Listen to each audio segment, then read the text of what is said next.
તો બોટાદ જિલ્લાના રાણપુર શહેરમાં મતદાર યાદીમાંથી નામ કમી કરવાની અરજીઓને લઈને ભારે વિવાદ સર્જાયો છે।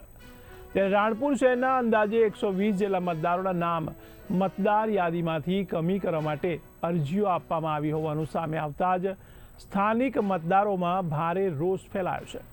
ત્યારે આ મામલે 120 કરતાં વધુ લોકોએ એકત્રિત થઈ રાણપુર મામલતદાર કચેરી ખાતે મામલતદારને અરજી સાથે આવેદનપત્ર સુપ્રત કર્યું હતું।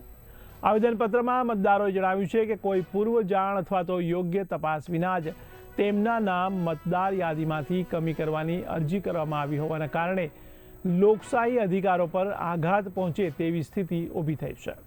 તેમણે સ્પષ્ટ માંગ કરી હતી કે મતદાર યાદીમાંથી નામ કમી કરવાની અરજી કરનાર વ્યક્તિઓ સામે કડક કાર્યવાહી કરવામાં આવે અને સમગ્ર પ્રક્રિયામાં પારદર્શક તથા તટસ્થ તપાસ કરવામાં આવે। ત્યારે મતદારોએ વધુમાં ચેતવણી આપી કે જો આ મામલે યોગ્ય અને નિષ્પક્ષ કાર્યવાહી કરવામાં નહીં આવે તો તેઓ ફોજદારી ફરિયાદ દાખલ કરવા સાથે આંદોલનનો માર્ગ પણ અપનાવશે।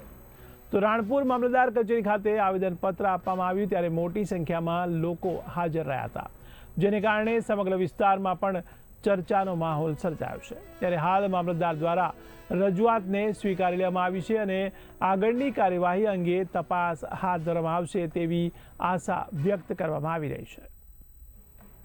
હાલમાં જે એસઆઈની કામગીરી શરૂ છે તેમાં અમને જાણવા મળ્યું કે ભાઈ એક ચોક્કસ સમાજના વ્યક્તિ વિરુદ્ધમાં ટોટલ અરજી કરવામાં આવી છે। અમે ઓનલાઈન ડેટા કાઢતા અમને જાણવા મળ્યું કે ટોટલ 112 અરજી અમારા સમાજના ભાઈ વડીલો વિરુદ્ધમાં, દીકરીઓ વિરુદ્ધમાં, બૈરા વિરુદ્ધમાં અરજી થયેલ છે।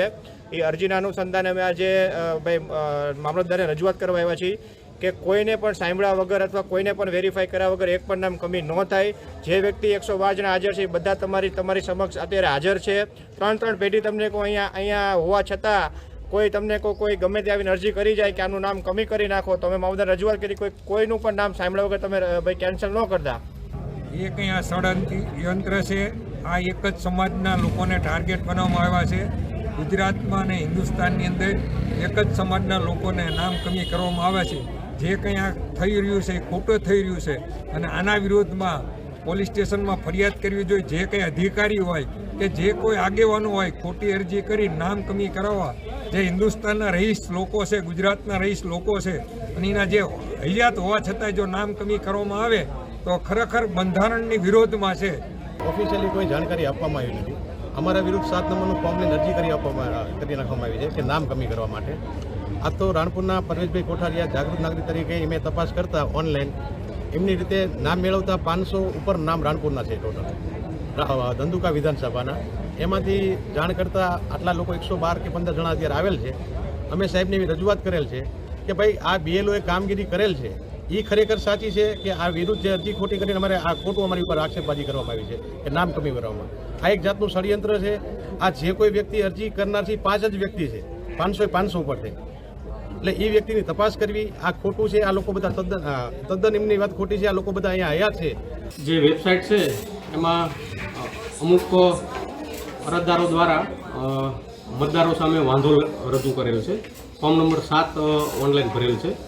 એ વાંધા સુનાવણી માટે અમે જે ફોર્મ નંબર 7 રજૂ થયા છે, શિફ્ટિંગ, મરણ અને અન્ય કોઈ કારણોસર, તો એ ફોર્મ નંબર 7ની BLO મારફત તપાસ કરાવું છું અને ખરેખર સાચી વિગત શું છે એની પૂરતી ખરાઈ કરાવું છું। ECIની જે ઓનલાઈન વેબસાઇટ છે એમાં કોઈ પણ વ્યક્તિ ફોર્મ નંબર 7 સામે વાંધો લઈ શકે છે અને ફોર્મ નંબર 7માં જે તે વ્યક્તિ કોઈ ગુજરી ગયા હોય, શિફ્ટિંગ થયું હોય તો એવા મતદારોનું નામ કમી કરવામાં આવે છે। એટલે અમારી કક્ષાએથી BLOને અમે તપાસ સોંપશું। જે કંઈ મતદારોના વાંધાઓ આવ્યા છે એ વાંધાઓ સામે સુનાવણી રાખશું અને ECIની જે ગાઈડલાઈન છે 1 થી 13 પુરાવા રજૂ કરવાની। 1 થી 13 પુરાવા રજૂ કરવા માટે પણ જે તે મતદારોને અમે પૂરતી તક આપશું અને તક આપ્યા બાદ જો પુરાવા રજૂ નહીં કરે તો એમની સામે કાર્યવાહી કરવામાં આવશે।